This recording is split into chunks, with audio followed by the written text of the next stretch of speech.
మృత్యోర్మా అమృతంగమయ, నన్ను మృత్యువు నుంచి కాపాడి అమృతతత్వం వైపు తీసుకెళ్ళు. శిష్యుడు అడుగుతున్నాడు గురుదేవుని. మృత్యువు అనేది అంటే ఇప్పుడు మనం బతికే ఉన్నాం కదండి, మనం చావలేదు కదా. అయితే చనిపోతామని ఆ శిష్యుడికి ఖచ్చితంగా తెలుసు. అందుకని ఆ చనిపోయి ఎప్పుడు చనిపోతున్నాం మనం?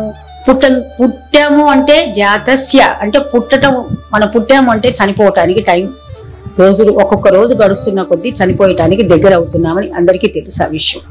సో ఈ శిష్యుడు కూడా తెలుసుకున్నాడు.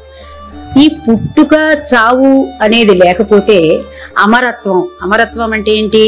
మళ్ళీ మళ్ళీ తల్లి గర్భంలో, మనం మానవుడి తల్లి గర్భంలోకి రావటానికే ఎంతో కష్టము, ఎంతో గర్భ నరకం అంటారు. అలాంటిది ఒక పురుగు, ఒక చీమ, ఒక దోమ, ఒక ఈగ వీటి గర్భవాసంలోకి వెళ్ళటం ఎంత నరకం ఒకసారి ఆలోచించండి.